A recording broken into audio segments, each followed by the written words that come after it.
Welcome to the Girls Last Tour Iceberg. This is my updated and improved version from my other Girls Last Tour Iceberg video with the added knowledge from the comments of my last video and from reading the manga finally. I'm going to assume you already know the concept of an iceberg and the manga Girls Last Tour, or else you wouldn't have clicked on this video. This iceberg was created by the Reddit user Leon Dinas. I'll link the original post in the description. I'll also be changing up some things in the iceberg so that it would make more sense. And I'm also adding a topic or two. There will also be major spoilers of the show and manga. But with that out of the way, let's get on with the first layer. The dab. Starting off, we have the dab. This one is pretty plain if you've seen the anime. The girls dab for a second in the opening credits. Ket and Cut. There's an alien creature thing in the anime that's called Nuko. Cut or Ket. For Ket and Cut, it just depends on what language you're watching. The reason why the girls call it Ket is because it's a play on the word cat. And the reason why they call it Nuko is because it's also a play on the Japanese word for cat, which is neko. Chizu. When the girls find a camera, they decide to take a photo together. And Cheeto says, cheese. That's because in the West, we say cheese when we're about to take a photo. She says chizu because that's just how they say cheese in a Japanese accent.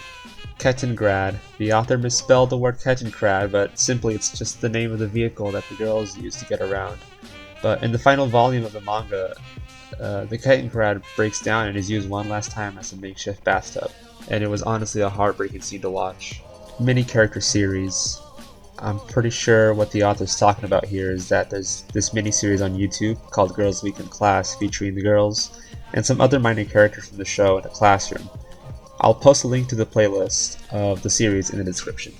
OST language. The language that they're speaking in the opening and closing themes of the anime are a mix of Japanese, English, and German. Rain Shelter is a war robot. Somewhere down the road, the girls find some shelter for the rain. There are theories saying that the shelter used to be a giant robot from the war that's been rotting and is now beyond recognition. The year is 3230.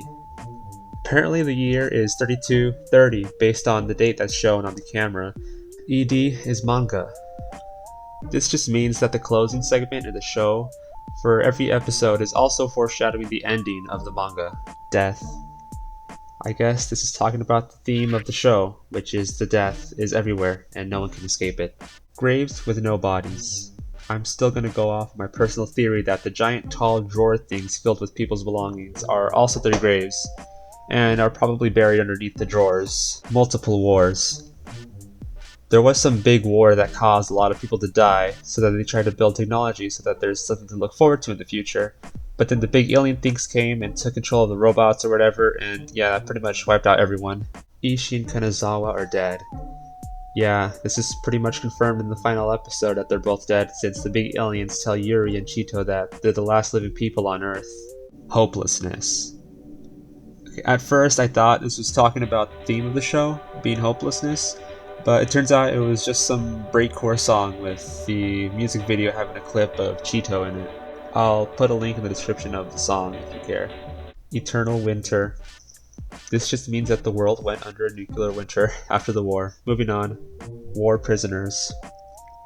Yeah, I still don't know what this means even after reading the manga. Moving on. Montage shows Cheeto's past. This was a theory made by the author of the iceberg. They say that while the montage of all the camera videos playing, there was a video that looked a lot like Cheeto. They also said that the blonde girl in the video looked like Yuri. While the theory could be reasonable, the war happened a very long time ago, so at the very least it could be their ancestors. My theory is that the two girls are actually Shijima and Majimi from Shimeji Simulation. I don't know how to pronounce that, man. Rocket for survivors. For our last layer, we see in the final volume of the manga that there are some rockets built by the remaining humans so that they can escape. But I guess they were too late since the rockets are still here on Earth. Black Slab is Shimeji Simulation. Alright, I'm changing this one up from what the iceberg says, and I'll say that the black slab that we see in the final moments of the manga is a teleporter that teleports the girls into the manga series Shimeji Simulation, which was made by the same creator who made Girls Last Tour. And we do see the girls in the manga, so maybe they're not actually dead. Offing themselves by jumping or blowing themselves up. Near the end of the manga, Yuri is shown carrying some explosives for no reason. It probably implies that Yuri is planning on blowing themselves up or jumping off the highest level. Wheat field is afterlife. After both girls die, we see in the last panel of the manga that they're in a wheat field somewhere looking all confused. This probably implies that the girls are now in the afterlife. And that was the Girls Last Tour Iceberg. Let me know if I missed anything or if I got anything wrong, and I'll see y'all later. Bye!